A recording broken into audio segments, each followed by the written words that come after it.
Pagkatabi ang bahay ni na Aling Nena at Aling Pasing sa isang tahimik na barangay sa probinsya. Isang mababang bakod na gawa sa kawayan na naghihiwalay sa kanilang bakuran. Pareho na silang byuda. Pareho din silang may nag-iisang anak na lalaki. Ang kanilang mga anak ay magkasama sa isang unit sa ilalim ng Philippine Army. Sila ay mga aktibong sundalo na kasalukuyang nakadestino sa isang lugar sa Cordillera. Isang hapon, habang nagluluto si Aling Nena ng hapunan, nakarinig siya ng ingay na humintong tricycle sa tapat ng kanilang bahay. Mula sa bintana ng kusina, nakita niya ang isang matangkad na lalaki. Siya si Leo, ang kanyang anak. May bitbit siyang isang malaking itim na baga. Leo, anak! Halos madapa ang matanda sa pagmamadali nang makalabas siya ng bahay. Nang mag-abot sila sa bakuran, mahigpit niyang niyakap ang anak. Umahagulgol si Aling Nena habang hinahaplos ang likod ni Leo. Matagal silang nawalay sa isa't isa, kaya't hindi niya mapigilan ang kanyang mga luha. Nay, tama na po ang iyak. Nandito na ako. Salamat sa Diyos, anak.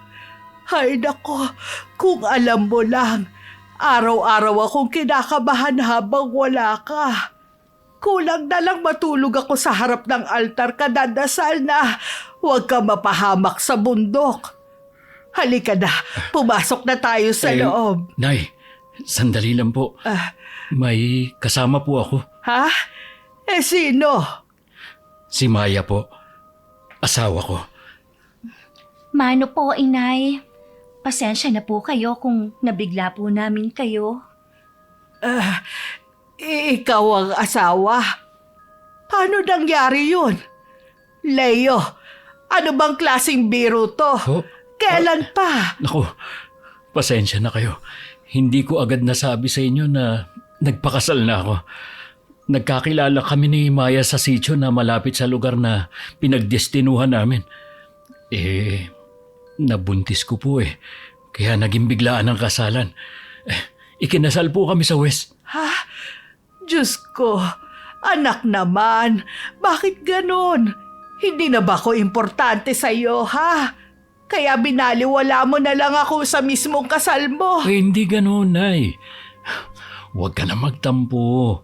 Alam ko, mali na hindi kayo naabisuhan agad pero Nay, masyado kasing mabilis ang mga pangyayari.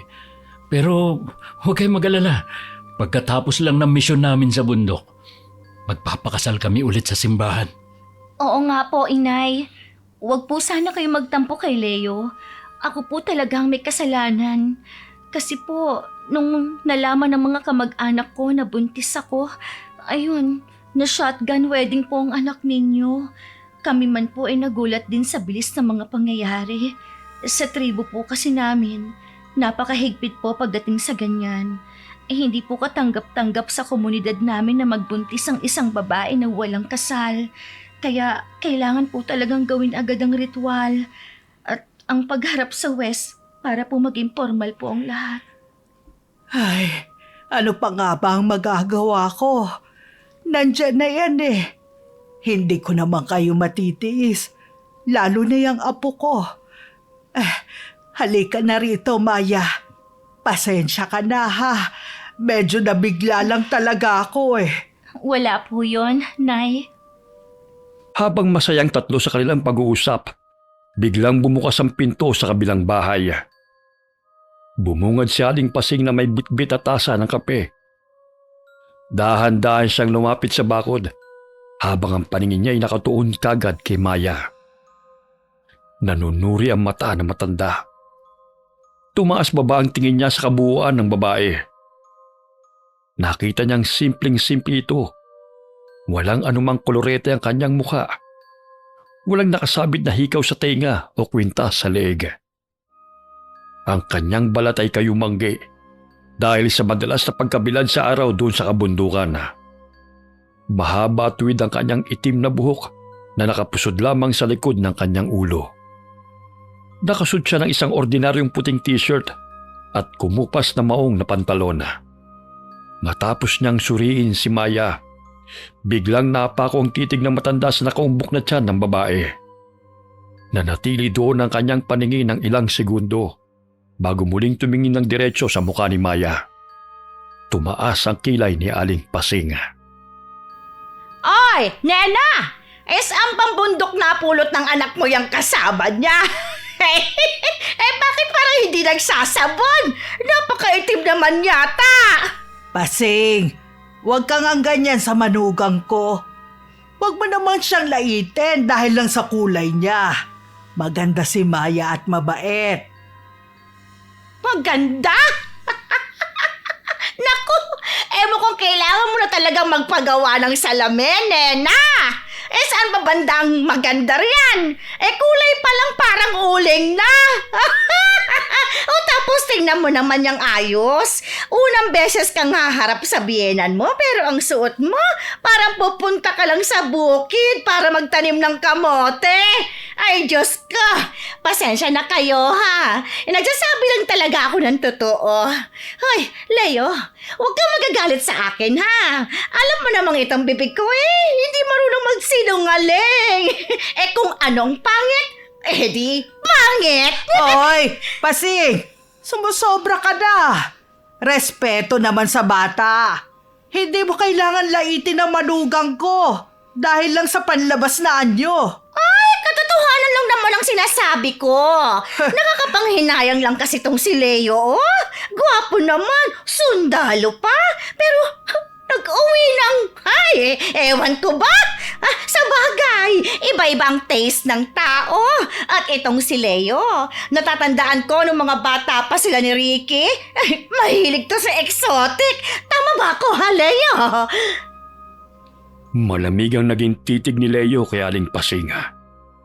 Sinikap niyang magpigil ng galit at inis dahil ayaw niyang mabahiran ng gulo ang unang araw ng kanilang pag-uwi. Lalo na't alam naman niyang walang patutunguhan kung sakaling patulan man niya ang matandang babae. Sa halip na sumagot, agad na hinawakan niya ng mahigpit ang kamay ni Maya. Ipinaramdam niya sa asawa na anuman ang sabihin ng ibang tao. Ang pagmamahal at respeto nila sa isa't isa ay hindi matitibag. Ilang sandali lang ay pilit na pinakalma niya ang sarili bago nagsalita. Aling Pasing, tama po kayo. Iba-iba ang gusto ng tao. At para sa akin, si Maya ang pinakamagandang babaeng nakilala ko. Dahil hindi lang mukha o kulay ang tinitignan ko. Kaya sana tigilan niyo na ang panlalait sa asawa ko. Respeto na lang po. Sige, sabi mo Buhay mo naman yan. Pero sinasabi ko sa'yo, Leo, ibang-iba talaga ang panlasa ninyo ng anak kong si Ricky. Alam mo bang nakita ko na sa cellphone yung litrato ng mamanugangin ko? Naku! Diyosa sa ganda! Maputi, makinis, at amoy mayaman kahit sa picture lang. Talaga? Ganon? Oo, naku! Talagang magugulat ka kapag nakita mo na siya sa personal. Daig pang artista sa ganda. Marunong talagang pumili ang anak ko. Hindi tulad ng iba riyan na basta-basta na lang pumupulot. Alam ni Ricky kung anong tunay na maganda sa hindi. Ay naku!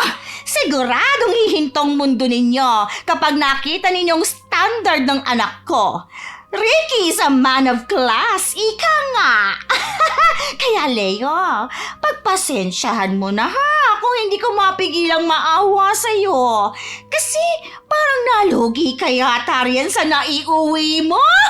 Ay, Pasing, maya ka naman sa mga sinasabi mo. Nakaharap yung tao. Kung ano-ano na ang lumalabas sa bibig mo. Totoo naman ang sinasabi ko, Nena. Bakit? Magagalit ba yung manugang mo kung nagsasabi lang naman ako ng totoo? Iha, huwag ka ma-offend ha. Pagpasensyahan mo na ako. Hindi na nakatiis si Aling Nena. Hinawakan niya ang siko ni Maya at marahan itong iginiya papasok sa loob ng bahay. Nang makapasok na sila, ay agad na isinara ni Aling Nena ang pintuan. Si Leo naman ay agad na bumaling sa asawang nakayuko na pinaglalaruan ng kanyang mga daliri. Maya, huwag kang makikinig dun. Alam mo namang mahal na mahal kita, di ba? Kahit ano pa ang sabihin ng matandang yon, ikaw ang reyna dito sa bahay natin. Ay, dalawa pala kayo ni nanay. Ayos lang ako, Leo. Sanay naman ako sa ganyan. Ang inaalala ko lang si nanay. Baka nang dahil sa akin palagi siyang mapaaway sa kapitbahay. Tapos mapapahiya pa siya nang dahil sa akin. Ano ka ba, Maya? Ako pa ang mapapaya? Hindi Ipagmamalaki kita kahit kanino. Dahil nakikita ko kung gaano mo kamahal ang anak ko. At yung si Pasing, hayaan mo yun. Ganun lang talaga ang ugali niya. Mabuti pa magpahinga muna kayo dyan sa sala. At titignan ko muna yung niluluto ko. At tulungan ko na po kayo. Nako, wag na iha.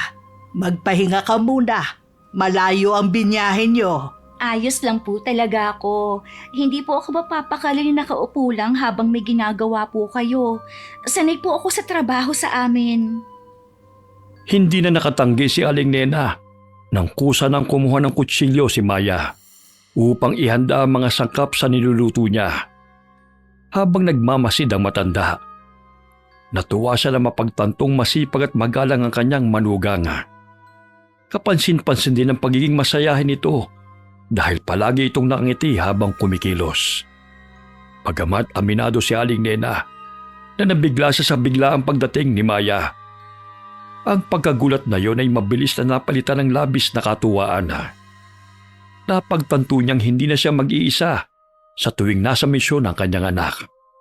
Sa loob-loob niya, dininig na ng Panginoon ang matagalan niyang ipinagdarasala na mag-asawa na si Leo at higit sa lahat ay magkaroon na siya ng apo na magbibigay ng bagong sigla sa kanilang tahanan. Sa tingin niya, si Maya na nga ang pinakamagandang biyaya na dumating sa pamilya nila. Ano man ang sabihin ng mapanglait nilang kapitbahay. Kinabukasan na, maagang gumising si Maya. Maaga siyang nagsayang at naghanda ng mainit na tubig para sa kape bago pa man magising ang kanyang asawa at biyenan. Tapos ay nagwalis siya sa bakuran pagsapit ng 7:00 ng umaga. Siya namang paglabas ni Aling Pasing sa kanyang bahay. Muli siyang lumapit sa mababang bakod at muling ng asara. Iha, ang aga-aga nagpapakitang gilas ka na kaagad sa pagwawalis. Sa bagay tama yan, bawiin mo na lang talaga sa sipag kasi hindi ka naman maganda. Ayos lang po, Aling Pasing. Tama naman po kayo Masipag po talaga ako kasi kaya ko po maglinis ng kahit na anong dumi. Maski nga po dumi ng bibig, kaya kong linisin. Gusto niyo po subukan kung gaano ako galing maglinis? Abo, anong sabi mo? Tinatakot mo ba ako, ha? Ang lakas din naman ng loob mo. Bagong salta ka lang dito, pero kung makapagsalita ka, akala mo kung sino ka na? Bastos! Narinig ni Aling Nenang malakas na boses ni Aling Pasinga, kaya dali-dali siyang lumabas ng bahay. Nabigla siya nang makitang umuusok ang ilong nito at galit na galit habang dinuduro si Maya. Hindi na nag-atubili ang matanda at agad nilapitan ang kanyang manugang, sabay hawak sa balikat nito upang protektahan. Ano na naman ba to, Pasing? Ang aga-aga nakalambiting ka na naman dyan sa bakod mo. Ano na naman bang problema mo? Problema ko? Yan! Yang manugang mong bastos ang problema ko. Abay, tama ba namang sabihin sa akin na lilinisin daw niya ang bibig ko kasi madumi? Ay nako, pasensya ka na. Pero mukhang nakatagpo ka na yata ng katapat mo. Saka bakit ka naman magagalit? Hindi ba't nagsasabi lang naman ng totoo ang manugang ko? Talagang nagawa mo pang tumawa. Pinagtatanggol mo pa talagang kabastusan yan? Kaya ayoko ng taga-bundok Walang modo. Sinabi ko lang naman sa kanyang bawing-bawi na siya sa kasipagan niya. Kahit hindi siya kagandahan. Anong masama doon? Yun bang sinabi mo? Nako, mabuti na lang at ganun lang pala ang ginawa niya sa'yo. Kasi alam mo kung ako ang pinagsabihan mo ng ganyan, hindi ko lang sasabunin niyang bunganga mo. Babatuhin pa kita ng walis. Hay nako, halika na nga sa loob, Maya. Huwag mo na lang pansinin yung mga taong papansin at walang magawa sa buhay. Ang aga-aga naninira ng araw. Pumasok na ang dalawa sa loob ng bahay. Naiwang nakanganga si Aling Pasing na nanatiling nakahawak sa bakod. Samantala, lumipas ang mga araw at patuloy na pinatunayan ni Maya ang sarili niya. Dahil siya'y pinapakitang kabaitan, minahal ni Aling Nena si Maya ng buong puso. Itinuring nga niyang tunay na anak ito. Naging mapayapa at masaya ang loob ng kanilang bahay, maski na noong nagpaalam na ang kanyang anak para bumalik sa trabaho. Pagkaraan ng ilang linggo, dumating naman ang pinakahihintay na araw ni Aling Pasing. Umuwi din ang anak niyang si Ricky. Agad na tumakbo palabas ng bahay niya ang matanda at sumisigaw ng malakas. Naku! Nandito na ang anak ko! Ay, sa wakas! Dumating din kayo!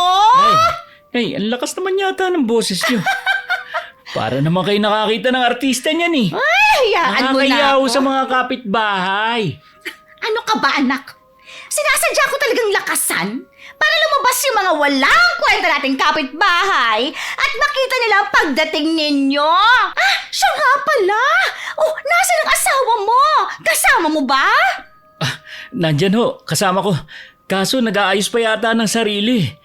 Ayaw lumabas ng hindi naka-makeup. Agad na tinignan ni Aling Pasing ang kasamang babae ni Ricky. Matapos ang ilang sandali, binuksan ng sundalong pinto ng kotse sa kabilang gilid. Bumaba si Clara. Maganda si Clara.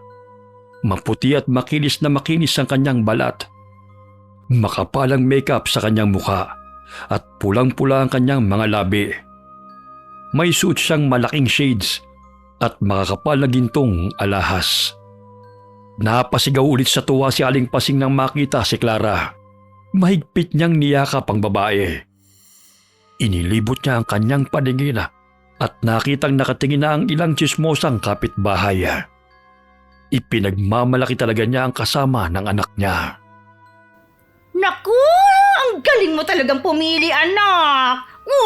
Tingnan niyo ang manugang ko! Ang ganda-ganda! Halatang mayaman at edukada! Ibang-iba sa maitim at dugyot na iba dyan! Tita, pwede ba tayong pumasok na sa loob? Sobrang init ho dito sa labas eh. Pinagpapawisan na ako. Nasasira pong make-up ko. Madumi po ang kalsada niyo eh. Nagkakaalikabok ang sapatos ko. Ay, oo nga naman. Pasensya na anak ha. Tara, pumasok na tayo sa loob para makapagpahinga na kayo ni Ricky. Sa mga sumunod na araw, nakita ng buong barangay ang malaking pagkakaiba ng dalawang pamilya. Sa loob ng bahay ni Aling Pasing, walang ginagawa si Clara kundi ang maupo sa sofa at mag-cellphone maghapon. Hindi niya tinutulungan ang binan sa mga gawaing bahay. Ngunit hindi ito alintana ng matanda. Mas importante sa kanya ang pisikal na anyo ng babae. Handa siya maging alila sa sariling bahay, kapalit ng pagmamayabang na meron siyang napakagandang manugang. Araw-araw siyang tumatambay sa bakod para ipagyabang ang mga bagong gintong alahas at bagong bili na damit ni Clara. Palagi niyang sinasabi na mas maswerte siya sa manugang kaysa kay Aling Nena. Sa kabila nito, ay naging tahimik lamang si Aling Nena at Maya. Masaya sila sa kanilang simpleng pamumuhay. Patuloy na nagtutulungan at walang pakialam sa ingay at kayabangan ng kapitbahay nila. Pero ilang araw lamang mula nang makabalik sa trabaho si Ricky, may natanggap na masamang balita si Aling Pasing at Aling Nena. Namatay sa engkwentro si Leo, At si Ricky naman ay malubhang naging kalagayan sa ospital. Diyos ko, bakit si Leo? Napakabait ng anak ko. Bakit kailangan mangyari ito? Maya, anak, paano na tayo? Ano na yung dinadala mo ngayong wala na ang tatay niya? Ang sakit-sakit. Hindi ko matanggap na hindi ko na muli makikita ang anak ko. Hindi ko kakayanin. Anak! Anak ko! Inay, magpakatatag po kayo. Kahit para po sa akin na lang at sa apo ninyo. Masakit din po para sa akin eh. Kulang na lang po. Gumuho ang mundo ko sa balitang ito. Pero kailangan po nating kayanin, Inay. Pero paano, Maya? Siya ang buhay ko. At siya na rin ang inaasahan natin. Napakabata pa niya para mawala. Nandito pa po ako. Hindi ko po kayo iiwan. Magkasama nating haharapin ito.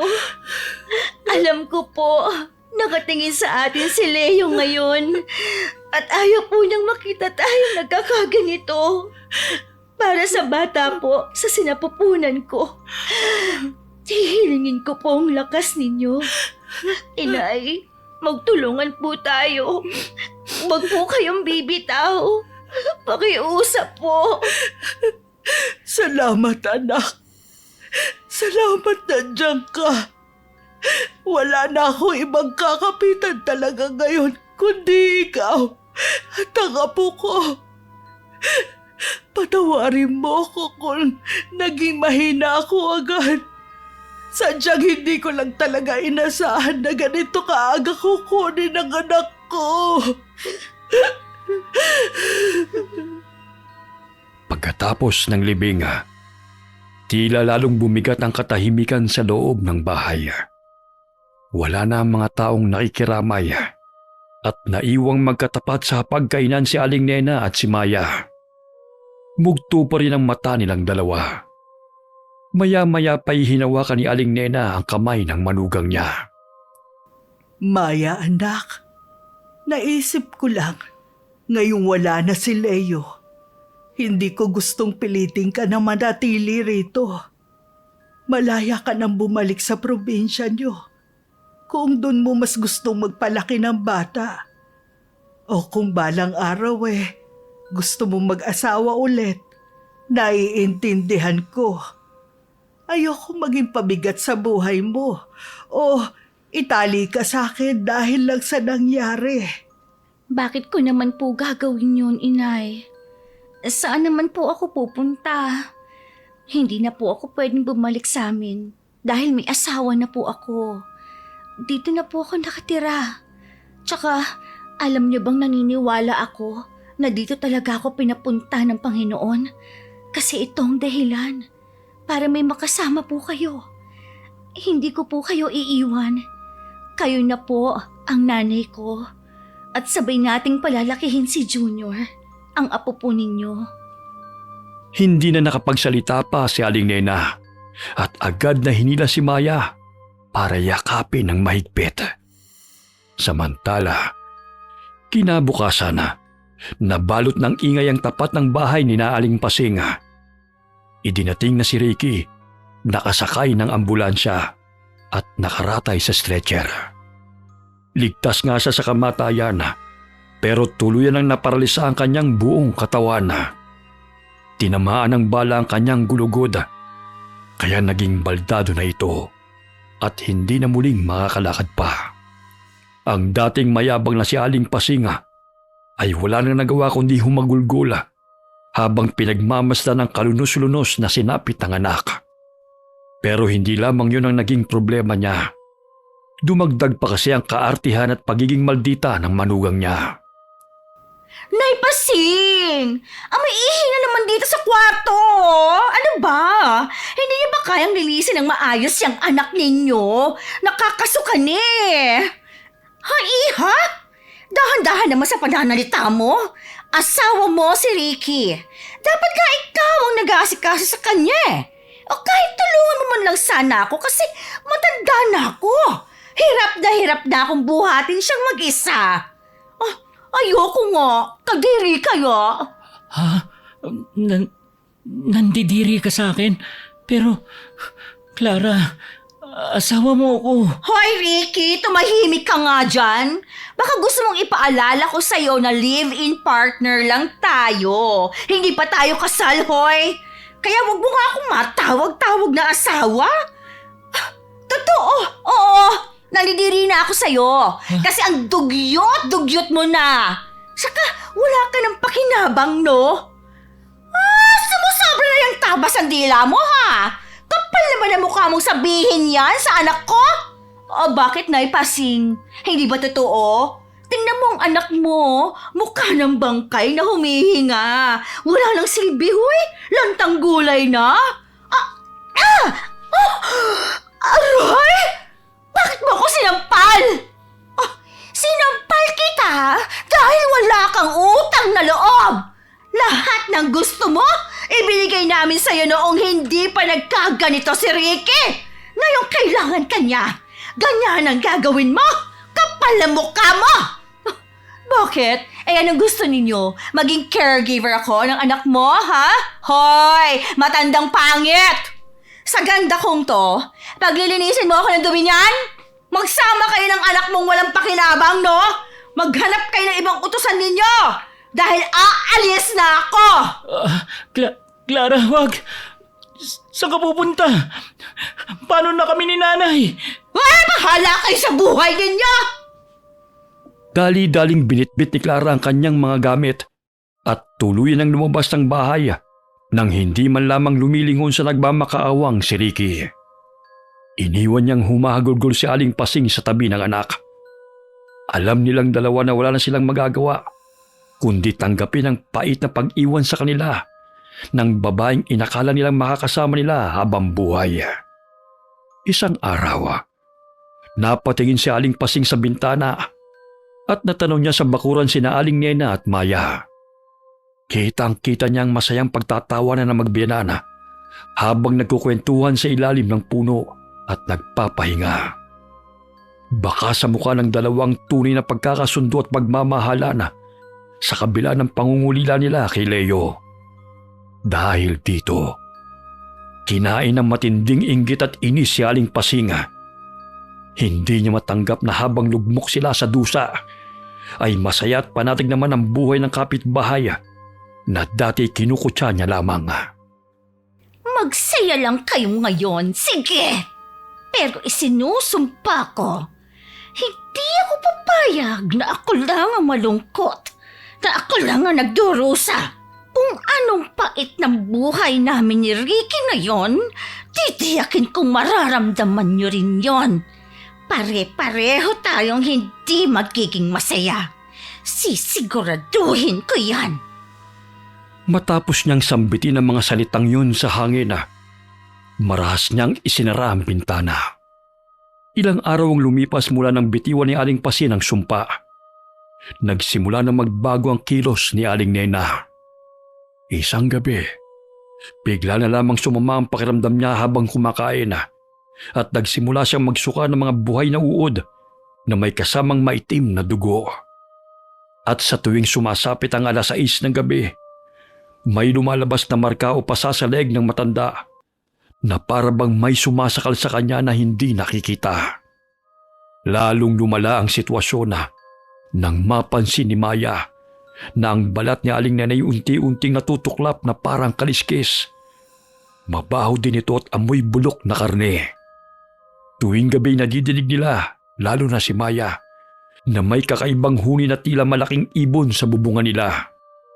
Kasabay ng pagsigaw ni Aling Nena sa sakit dahil sa kakaibang karamdaman. Halos mawala na siya sa katinoan at madalas ay nakatitig sa kawalan. Tapos kapag nagsalita naman ay hindi maintindihan. Lumobo na rin ang tiyan niya na parang may kung anong gumagalaw sa loob. Inay, nag-aalala na po ako ng sobra sa inyo. Lalo at parang lumalala pong kalagayan ninyo. Ano pa bang gagawin natin? Hindi naman po ata tumatalab yung mga gamot na ibinigay ng doktor eh. Baka po gusto ninyong sumama sa akin. Umuwi na po muna tayo sa amin. Alam nyo, may kakilala akong magaling na manggagamot doon. Baka po silang makatulong sa atin. Inay, nakikinig po ba kayo? Tingnan mo, Maya, oh. May sumasayaw sa tiyan ko. Ito, oh, pakinggan mo. Ang dami nila. Kinakain nila yung mga laman ko. Diyos ko, Inay. Ano ba yung sinasabi niyo? Mabuti pa mag-impake na ako. Aalis na muna tayo rito. Malakas talaga ang kutob ko na kinulam po kayo. Shh! Huwag ka maingay. May sinasabi yung ibon sa akin. Gusto niyang sumama ko sa kanya. Sabi niya, masarap daw humiga sa lupa. Masarap higaan. Malambot! Tama na ho. Huwag po kayo magsalita ng ganyan. Huwag ho kayo mag-alala. Gagawa ako ng paraan para po mapagaling kayo. Hindi na nag-aksaya ng panahon si Maya. Agad siyang naghanap ng sasakyang pwedeng makontrata para madala sila sa Cordillera. Kahit mahal ang renta, binayaran niya ito para mailayo si Aling Nena sa lugar na yon. Bago sila sumakay ay may isinot siyang kakaibang kwinta sa leeg ng matanda. Milagro namang naging kalmado lang si Aling Nena sa buong biyahe nila. Gabi na nang makarating sila sa liblib na sityo ni Maya. Pagkakita pa lang ng mga matatanda sa lugar kay Aling Nena, alam na nila kagad ang nangyayari. Kinumpirma nila na totoong nakulam ang matanda at malakas ang itim na enerhiyang nakakapit dito.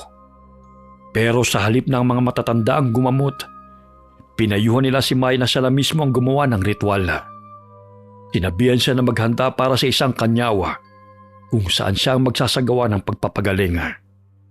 Sabi pa nila, tanging si Maya lang at ang sanggol na nasa sinapupunan niya ang tanging makapagpapabalik ng sumpa sa taong nagpadala nito. Naniniwala silang ang batang dinadala ni Maya ay may basbas na mga anito. Kaya ito ang pinakamabisang sandata laban sa kulam na sumisira sa katinuan ni Aling Nena. Handa na po ako, Inay. Inay, naririnig niyo po ba ako? Huwag po kayong bibitaw, ha? Ibabalik natin kung ano man ang itinanim nila sa'yo. Gagaling po kayo, Nay. Magiging maayos pong lahat pagkatapos po nito. Oo. Nagsimula ang ritual. Pinatunog ang mga gangsa o flat gongs na ginagamit sa tribo nila. Sumayaw si Maya sa paligid ng apoy. Suot ang katutubong tapis at ang kwintas na proteksyon. Hawak ang isang manok na itim. Taimtim siyang nanalangin at bumulong ng mga sinaunang dasala na itinuro ng mga matatandang manggagamot. Sa bawat kumpas ng kanyang mga kabaya, tila sumasabay ang hangin sa paligid at ang sanggol sa kanyang sinapupunana ay naramdaman niyang malakas na gumalaw. Isang hudyat na tinatanggap ng mga anito ang alay. Sa gitna ng kanyawa, biglang nagsuka si Aling Nena. Naglabasan na mas marami pang uod sa kanyang bibig. Hindi na nagsayang ng sandali si Maya. Agad niyang ginilitan sa leeg ang manok at ipinatak ang sariwang dugo sa tapat ng noo ni Aling Nena habang binibigkas ang huling dasala para tuluyang pabalikin ang sumpa sa nagpadala nito. Matapos mapatakan ng dugo ang noo ni Aling Nena, biglang tumirik ang kanyang mga mata at nanginig na bumagsak ang kanyang katawan. Kasabay nito, isang nakakangilong hiyaw ng ibon ang narinig mula sa malayo. Isang hudyat na lumayas na ang masamang espiritu at bumalik na ito sa taong nag-utos dito. Salamat sa mga anito. Salamat at hindi niyo kami pinabayaan. Nabalot ng katahimikan ng buong sityo habang dahan-dahang humuhupa ang apoy sa gitna. Pawis na pawis si Maya at napahawak sa kanyang tiyana. Ramdam niya ang pagkalma ng sanggol sa loob. Lumapit ang mga matatanda at dahan-dahang binuhat si Aling Nena para ipasok sa loob ng bahay. Ilang araw ang lumipas. Nagising si Aling Nena na maayos na ang pakiramdama. Bagamat masakit pa ang kanyang katawan at may mga natitira pang pasa sa leeg. Napansin niyang may mga tapa ng daon sa mga sugat niya sa balat. Dahan-dahan siyang naupo sa higaan nang pumasok si Maya na may dalang mainit na sabaw. Inay! Salamat sa Diyos! Gising na kayo! At teka, huwag na po muna kayong biglang babangon ha. Baka po mahilo po kayo. Maya, nasan tayo? Nandito ho tayo sa sityo namin. Dinala ko po kayo rito para maipagamot. Nag-alala ho kasi ako ng husto sa inyo eh. Pero salamat sa Diyos at sa mga anito dahil nalampasan niyo po ang kulam. Kinulam ako? Opo, Nay. Yung pong paglobo ng tiyan ninyo dahil yun sa mga uod na inilagay nila sa loob ninyo. Pati nga po katinuan ninyo eh. Pinuntirya ng walang hiya at malupit na mangkukulam na yun para po tuluyan kayong mabaliw. Diyos ko, sino namang gagawa nun sa akin, Maya? Wala naman akong matanda ang kaaway ng ganong katindi. Huwag niyo na muna isipin yun ngayon. Ang mahalaga po, na ibalik na natin sa kanya kung ano man ang ipinadala niya sa inyo. Magpalakas muna kayo rito, ha? Heto po, tamang-tama, may dala akong sabaw. Sa inyo na lang po ito, para po bumalik ang lakas ninyo. Marami pa tayong kailangang gawin pag uwi po natin. Halos 2 linggo pang itinagal ni Maya at Aling Nena sa sityo para masiguradong wala ng epekto ang kulam. At nang masigurado nilang ligtas na si Aling Nena, nagpaalam na sila para umuwi. Sumakay na sila ng sasakyan. Makalipas ang ilang oras, ay narating din nila ang bahay ni Aling Nena. Pagbaba nila, ay nakita nilang sumasalubong sa kanila si Aling Pasing. Buhay pa pala yan, Maya! Akala ko matutuluyan na nung umalis kayong dalawa rito sa bayo. Mukhang maayos na ang kalagayan niya, ha? Opo, maayos na po siya. Talaga? Sigurado ka? Magaling na ba talaga yan? Baka naman mamaya magwala na naman yan at mag-ingay dito sa kalsada. Nakakahiya sa mga kapitbahay. Baka mamaya manakit na yung siraulong yan. Maayos na po si Inay. Nakapagpahinga po siya ng tama. Kaya wala na ho kayong dapat na ipag-alala. Tsaka, alagang-alaga ko po siya. Hinding-hindi ko po siya pababayaan. Talaga lang, ha? Pero alam mo, Maya, kung ako sa'yo, umuwi ka na sa inyo. Huwag mo nang pagtiyagaan yan. Iwan mo na lang. Isipin mo nga. Hindi mo naman yan kadugo, di ba? Bakit mo pinapahirapan ang sarili mo sa pag-aalaga sa matanda na yan? Pinapagod mo lang ang katawan mo sa taong hindi mo naman kaano-ano. Sasagot pa sana si Maya para ipagtanggol ang biyanana. Pero biglang may isang matandang babae na sumulpot mula sa kung saan at mabilis na sinugod si Aling Pasing. Nanlaki ang mga mata ni Maya nang mapansin ang itsura ng matanda. Kita niya rito ang lahat ng pinagdaanan ni Aling Nena. May pasasa sa leeg. Ang balat sa mga braso niya ay parang nangangaliskis at natutuklap. Galit na galit niyang sinakal si Aling Pasing. Nagmamakaawa si Aling Pasing pero hindi nakikinig ang matanda.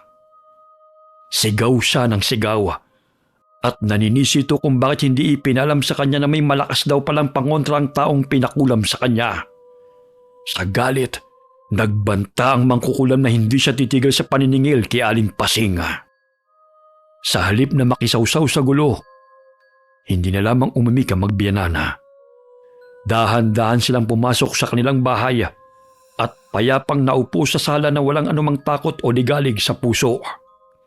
Nalaman ng dalawa na si Aling Pasing nga ang tunay na dahilan kung bakit kinulam si Aling Nena. Pero hindi na nila ito sinita dahil may naniningil na sa lahat ng ginawa niyang masama. Habang nagkakagulo sa labas, nanatiling tahimik at panatag ang loob ni na Maya at Aling Nena. Bitbit ang aral na ang kabutihan ay laging nananaig sa huli at ang panlalait ay sadyang walang saysay sa harap ng pusong puno ng pagpapakumbaba. Wakas. Okay, sana po nagustuhan niyo ang kwento namin ngayon. Shoutout po tayo kay Marco Nanyes, Rhoda Bieri from Switzerland. Shoutout sa Flores family from Romblon. Shoutout sa Delgado family from Pinamukan, New Washington, Aklan. Kamusta po kayong lahat dyan? Hi kay Maria Consuelo Benitez. Shoutout kay Jack from Kuwait. Hi kay Hannah Grace Arcilia from Matapitap, Herona. Hi kay Jamila Enriquez. Hi kay Honey Austria from Tokyo, Japan. Hi kay Shirley Makabalug from Dubai. Hi kay Maria Oros from Sydney, Australia. Shoutout sa Sobremonte family, Marsan family at Umayam family. Kamusta po kayo lahat dyan? Shoutout kay na Venisa, Rona, Sarah, and Janet from Davao. Alright, kung nagustuhan niyo po ang kwento namin ngayon, huwag niyo po sanang kalimutan mag-subscribe, mag-like, at mag-comment sa baba. Malaking tulong po yan sa aming channel para magpatuloy ito. Muli po, marami pong salamat sa inyong lahat, and God bless all of you. Siya nga pala. Sorry. Apo. Naninisito kung bakit hindi ipinalam sa kanya kung bakit may malakas